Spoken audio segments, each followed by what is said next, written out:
Hola, buenas, muy buenas, bienvenidos y bienvenidas. Esto es Makini desde Color Visión para ustedes.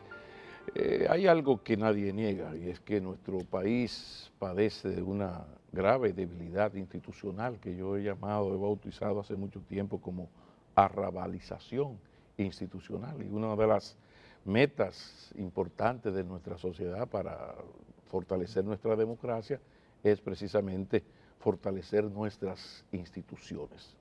Contra esa debilidad institucional hay que trabajar mucho. Pero por suerte, de repente uno ha visto que se está creando un excelente, buen momento y hay que aprovecharlo. De repente, el presidente de la República plantea la modificación constitucional, pero ¿para qué? ¿Para qué? Para blindar los avances que sellen la independencia del Ministerio Público. Eso es poesía de la mejor. Eso es lo que se llama pasar de las palabras a los hechos.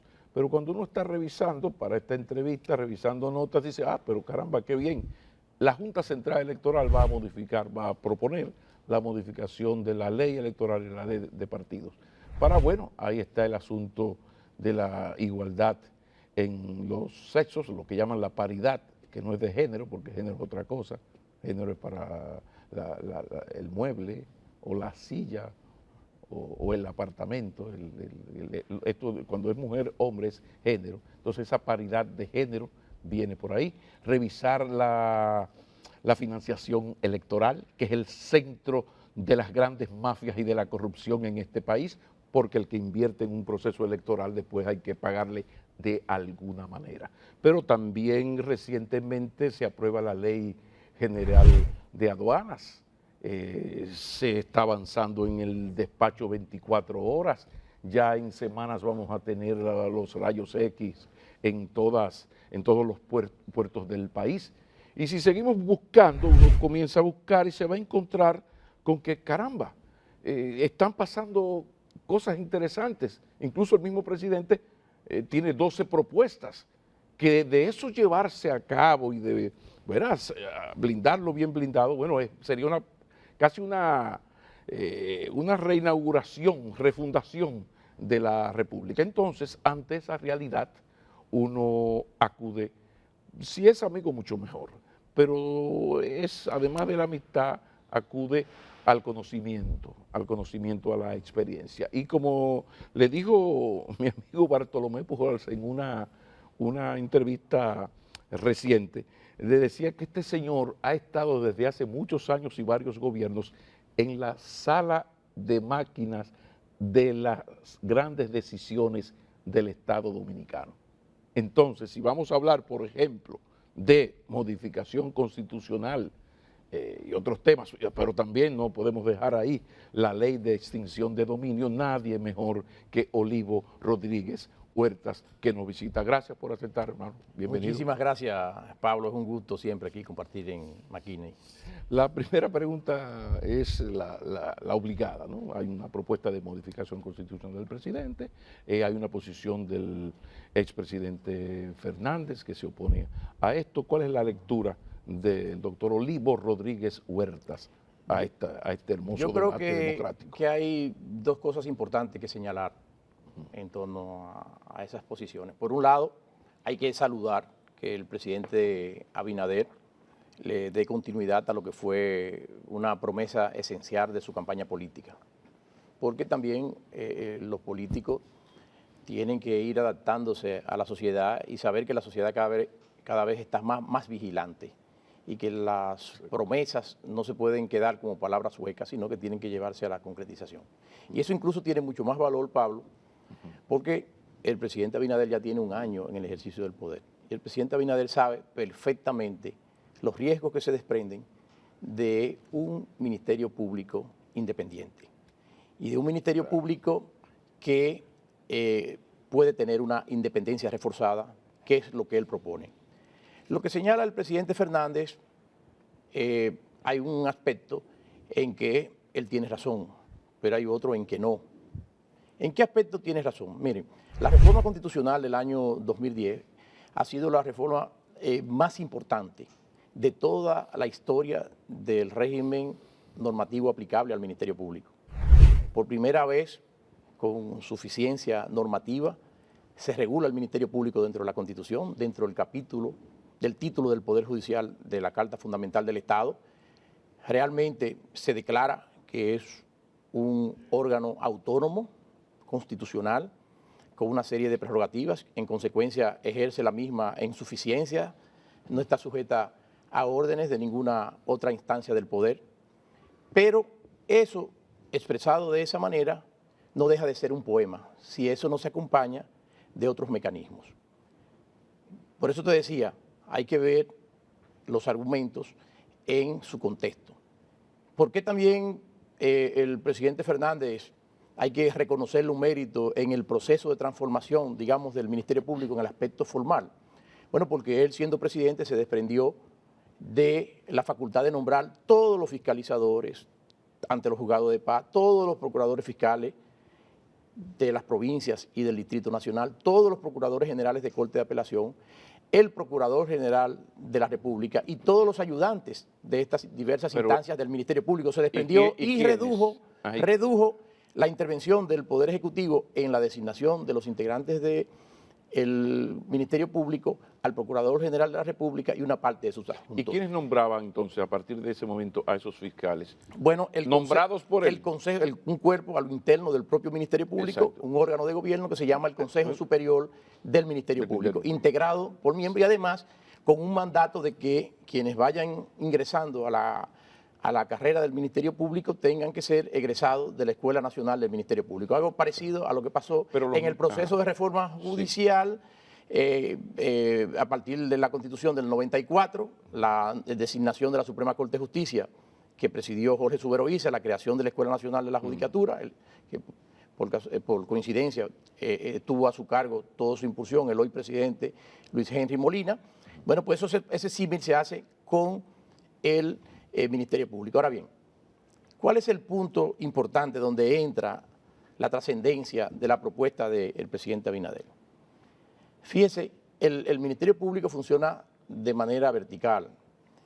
Entre los principios que se enuncian en la Constitución del régimen operativo del Ministerio Público es el principio de jerarquía, donde la cabeza es unipersonal, el Procurador General de la República, y en consecuencia este tiene una alta incidencia porque derivado de su condición de máximo jerarca de ese cuerpo autónomo del Estado que proclama la Constitución, el Procurador General de la República puede dar órdenes, instrucciones de carácter general o particular sobre los casos que están manejando los diversos miembros del Ministerio Público e incluso, Pablo, temas que estén ejerciendo en el ejercicio natural de sus competencias los mismos puede abocar la competencia y asumirlas directamente. Pero perdóname la interrupción, si yo soy el presidente y yo nombro en la Procuraduría General de la República un dirigente de mi partido, subalterno mío, compañero en mis luchas, ya todo lo que emane de ese Ministerio Público está bajo mi control, aunque yo me desprenda del supuesto, de la capacidad de nombrar a tal o cual fiscal, exacto, porque lo vas a nombrar tú y a ti te nombro yo. Hay una capacidad indirecta a través del ejercicio de las potestades jerárquicas,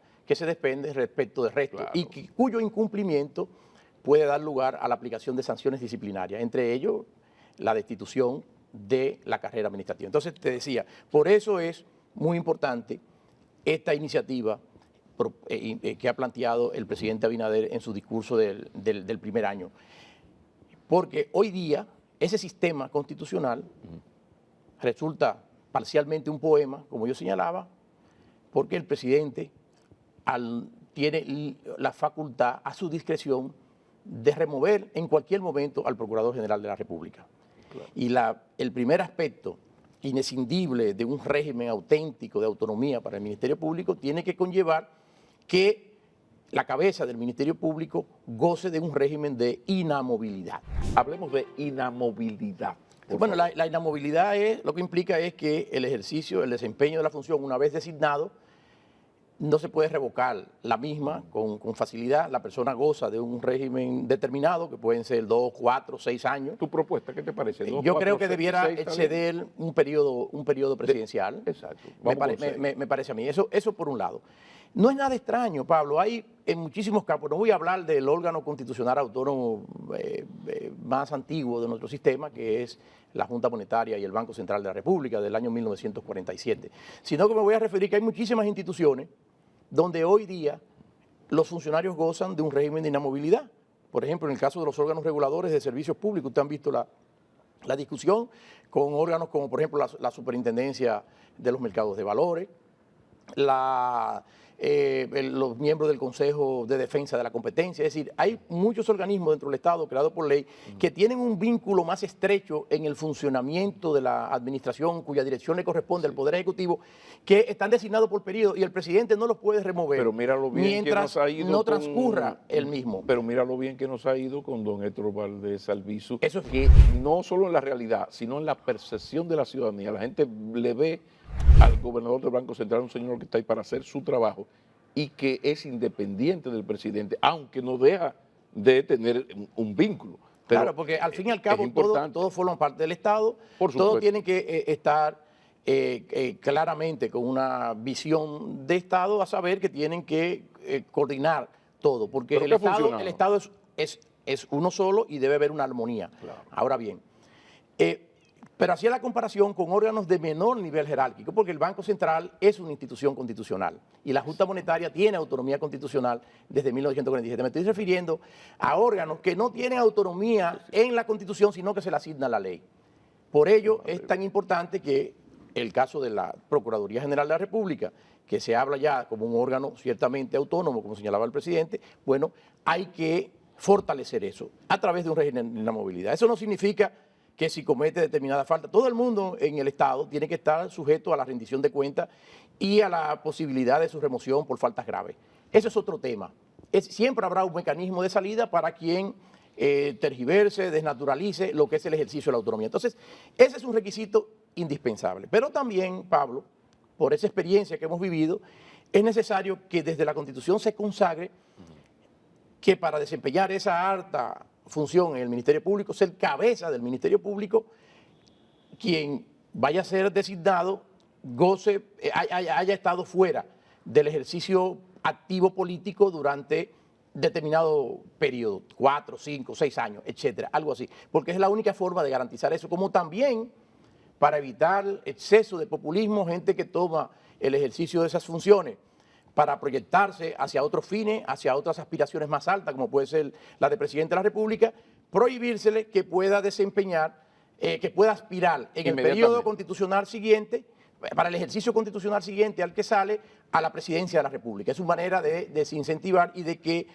todo el ejercicio de sus funciones haya estado orientado a la razón por la cual se le da esa facultad. De manera que, entre otros aspectos, estos elementos resultan indispensables incorporarlo a la Constitución y por ello difiero, a pesar de que reconozco los grandes méritos del presidente Fernández en impulsar una transformación sin precedente en el régimen del Ministerio Público. Sin embargo, es indudable que eso se ha quedado corto y que es necesario que estas reformas que propone el presidente Abinader. En mis años de agrónomo feliz e indocumentado, yo aprendí de la sabiduría popular campesina que el que paga manda. El que maneja los chelitos tiene el poder. Ese es otro aspecto fundamental. Entonces, en la autonomía de un órgano. Hay que llevarlo al tema de la asignación presupuestaria. Aquí hay una Cámara de Cuentas con unos poderes, sí, pero el Poder Ejecutivo no le da el dinero que tiene que darle y no pasa nada. Entonces hay un gran temor en ese sentido y la mejor muestra es que esa Constitución que todos reconocemos que fue un paso de avance, año 2010, a partir del año 2010, aquí la corrupción y la impunidad en ningún momento dejaron de crecer. Lo que quiere decir que la poesía, y lo digo yo, es una cosa maravillosa, esplendorosa, es la más alta expresión del alma humana. Muy bien, sí, pero en política la jode. Porque cuando vamos a los hechos, tú me presentaste una constitución que todos celebramos, pero cuando vamos a la esencia, por lo menos en términos de corrupción e impunidad, esto no ha hecho sino empeorar. Hablemos entonces de la asignación presupuestaria, la independencia que debe tener la Cámara de Cuentas, el Ministerio Público, para no depender de ese jueguito. Eso es como la Junta Central Electoral. Le doy los chelitos, no se los doy. Entonces está el pobre presidente de la Junta Central Electoral pidiéndole cita a un presidente para que hay 2.000 millones que faltan. Sí, mira, desde hace muchos años, por favor, creo que entonces siendo senadora doña Milagros Ortiz Bosch, también presidía la Comisión de Modernización del Congreso y de los órganos que se interrelacionaban con ellos, como es el caso de la Cámara de Cuentas, etcétera. Pero hubo una iniciativa tendente a establecer unos porcentajes mínimos para el ejercicio de órganos constitucionales, particularmente en el caso de la justicia, a la Suprema Corte, al Poder Judicial y al Ministerio Público y a la propia Cámara de Cuentas. En la práctica eso nunca se cumple. En la práctica nunca se cumple. Lo cierto es que uno piensa que, caramba, a veces como que esta prehistoria de nuestra democracia, como que a nosotros nos dura mucho, porque uno ve, lo acaba de presentar, esto de las leyes, que creo leyes, y a la hora de la verdad, tú acabas de decir que el jefe de la policía, tu amigo Guzmán Fernández, estuvo de acuerdo, y eso no se le dio. Hubo un almuerzo, nos invitaron a Servio Tulio Castaño y a mí, con toda la plana mayor, entonces nos decía, porque es verdad, no nos dimos cuenta, en la Constitución del 2010 se creó un capítulo de la policía, donde dice que la policía tiene como facultad constitucional investigar los crímenes y delitos. Entonces le decimos, sí, por ahí una coma.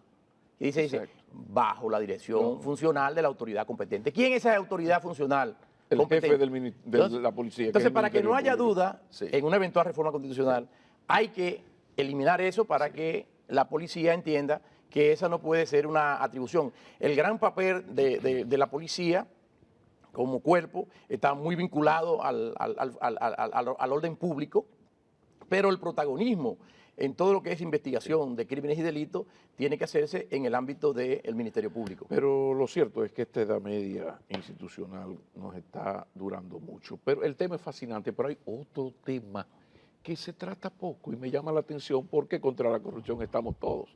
Pero aquí hay una cosa o vaina que ocurre con la corrupción, que es que a mí me condenan, cumplo mi condena y regreso al país, si fue en Estados Unidos, y tengo mis 3.000 millones de fortuna.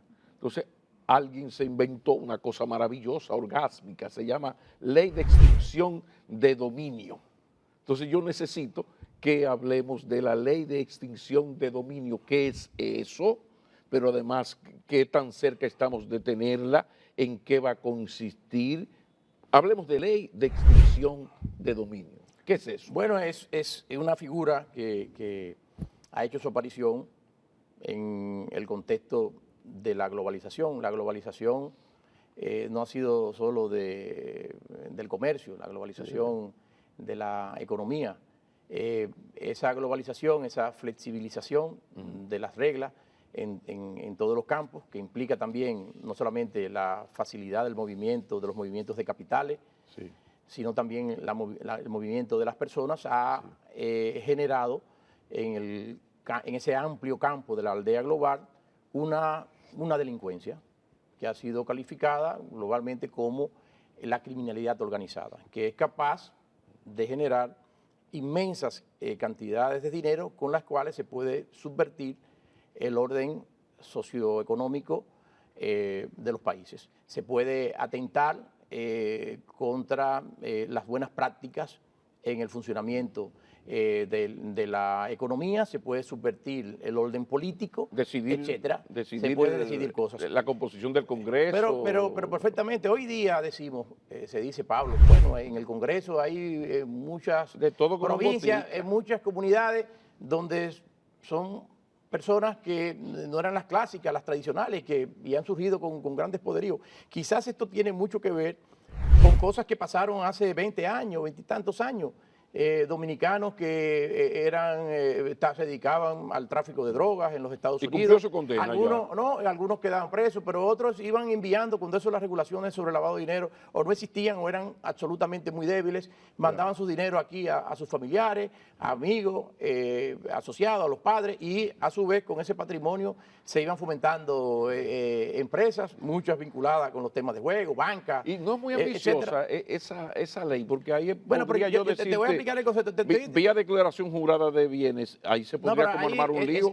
Ojalá que no dé tiempo. Ese es un aspecto. Mira, el tema básico al que se orienta la extinción de dominio está circunscrito, ¿no?, a un complemento, un mecanismo adicional para que cuando estas personas que se dedican a actividades que generalmente generan grandes cantidades de recursos, si por cualquier motivo, cualquier tecnicismo, por cualquier leguyelismo, no se logran que sus bienes no sean decomisados en ocasión de un proceso penal, bueno, contar con una herramienta adicional que permita, ya no desde el campo penal, sino como una acción sui generis, poder decomisar unos bienes que nunca pueden ser considerados adquiridos de manera lícita, porque sencillamente tienen una causa ilícita, fueron el producto de actividades al margen de lo que prescribe el ordenamiento jurídico. Y para eso, es en ese contexto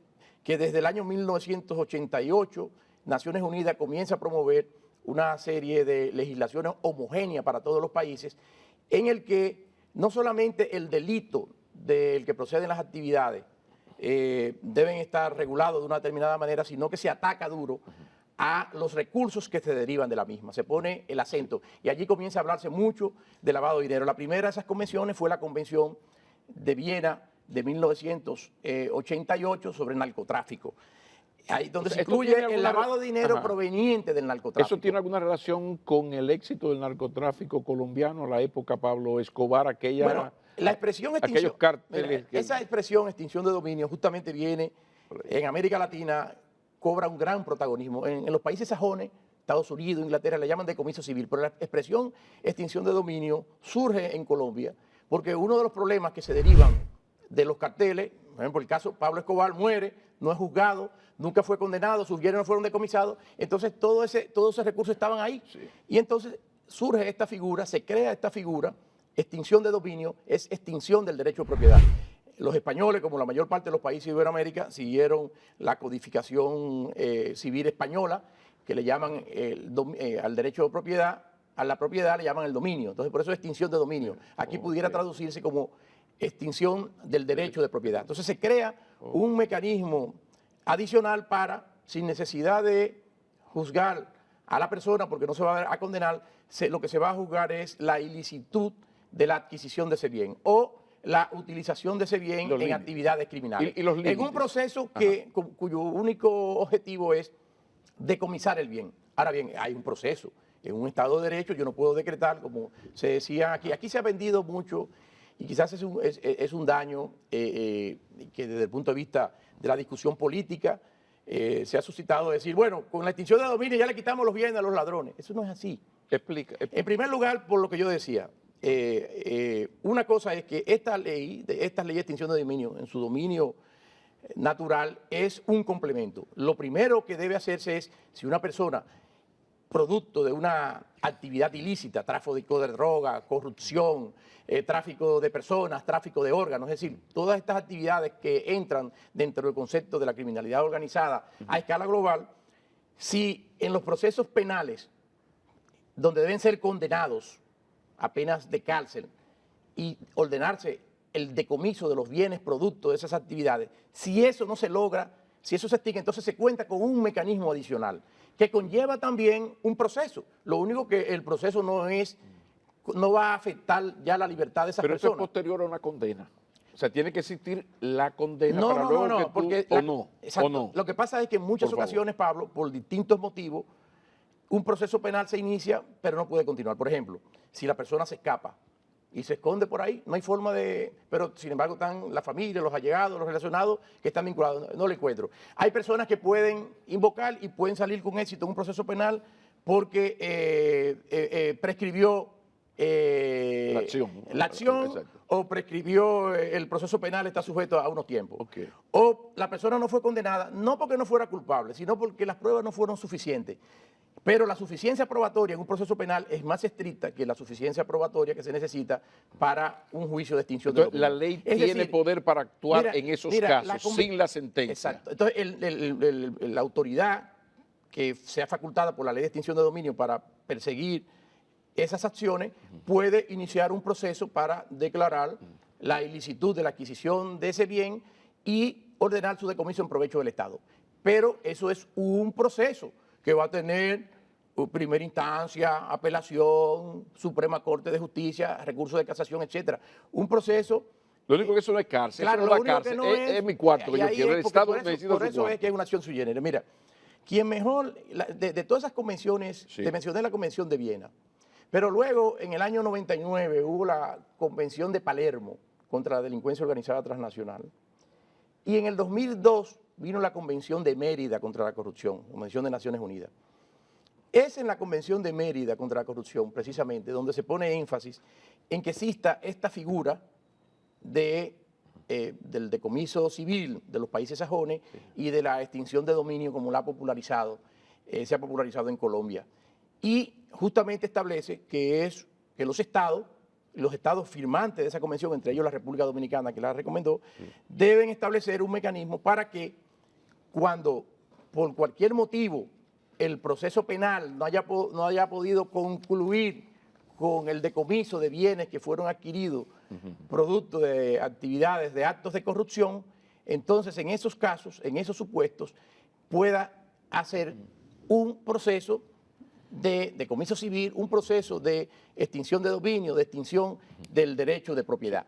Como, insisto, como un complemento. Es decir, mira, te salvaste aquí en el proceso penal, pero sí tengo elementos para hacerlo a través del proceso de extinción de dominio. Al fin y al cabo, maravilloso.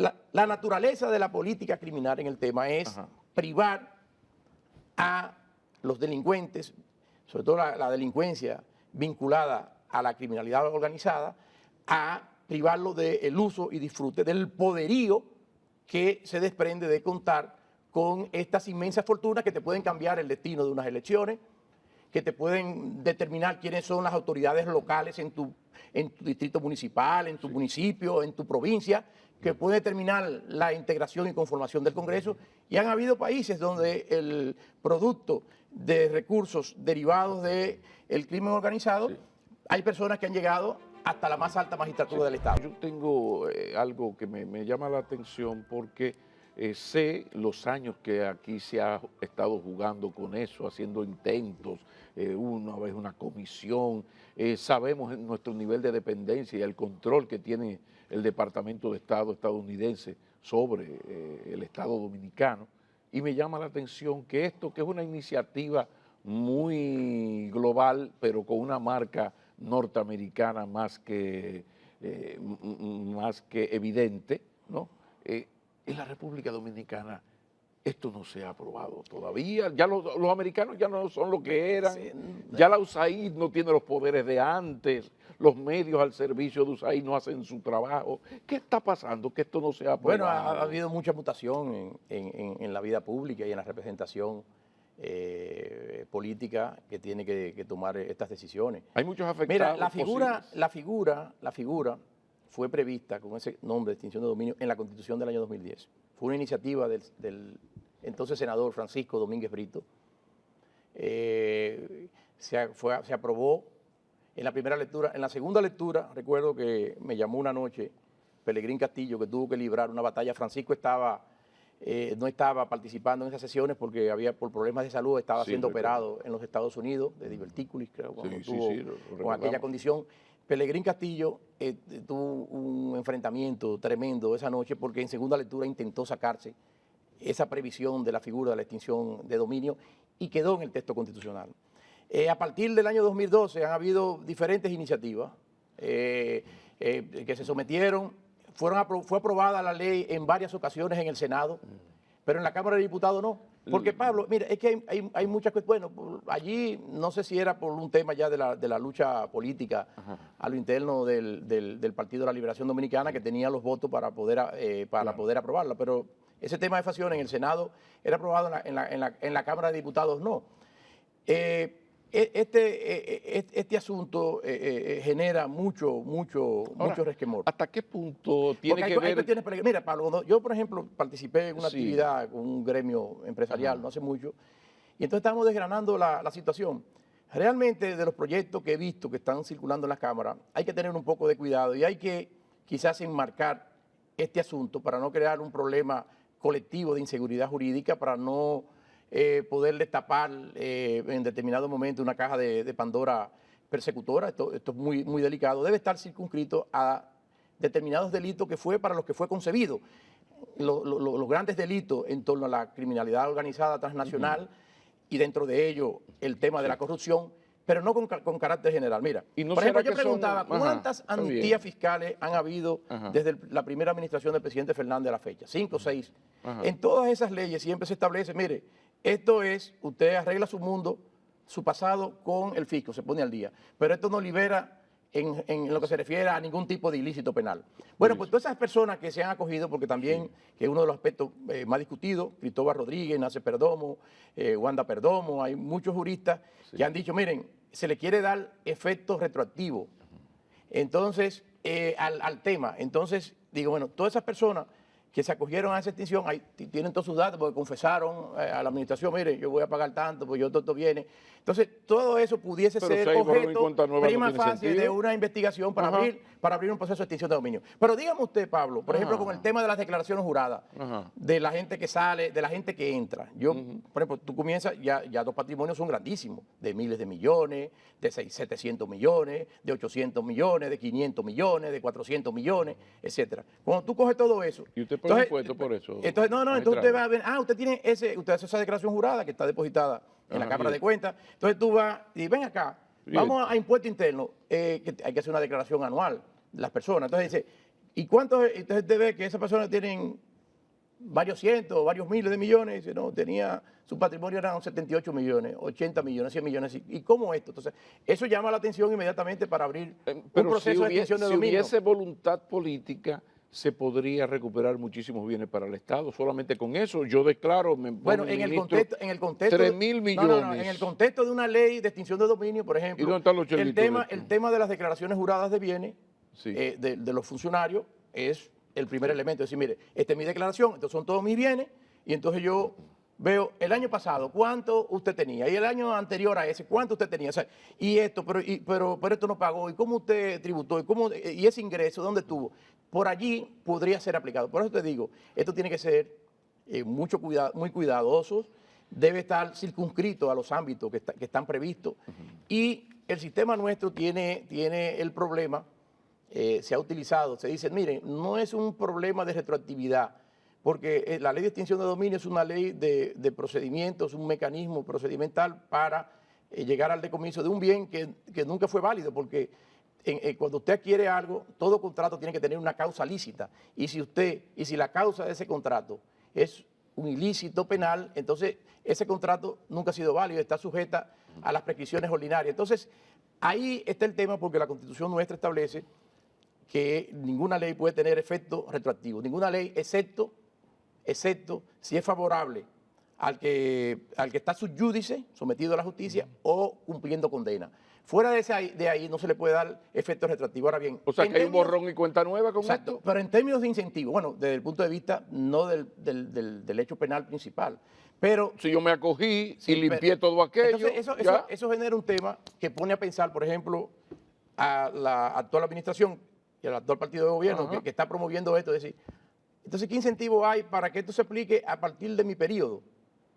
A partir de mi periodo. Es decir, son Sí, los sí. casos a partir de ahora los que van a estar sujetos a eso. Entonces, son discusiones que van a tener. Ahora, lo importante sí es que una ley de extinción de dominio es indispensable, porque en muchas ocasiones no hay forma de concluir un proceso penal, en muchas ocasiones hay obstáculos que impiden decomisar todos los bienes producto de una actividad ilícita, entonces ahí viene el gran papel de la ley de extinción de dominio.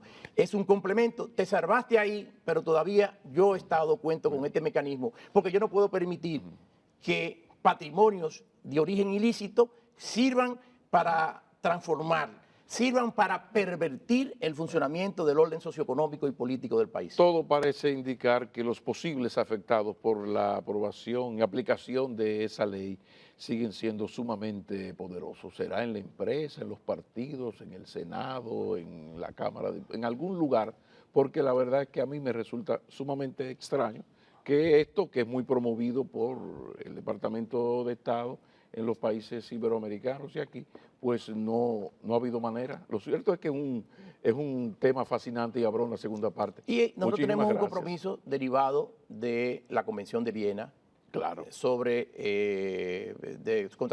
la Convención de Mérida contra la corrupción, donde nos obligamos a establecer esa figura. Ya lo ven, mis amigos, por eso dije yo que era todo un placer entrevistar a este señor, amigo nuestro, un gran profesional, pero vuelvo y cito a Bartolomé Pujales, que es un señor que ha estado en las salas de máquinas de las grandes decisiones jurídico-institucionales que han hecho más de un presidente y más de un gobierno de la República Dominicana. Todo un placer, Olivo. Muchas gracias, Rodríguez Pablo. Huertas. Un placer siempre compartir contigo. Feliz resto de noche.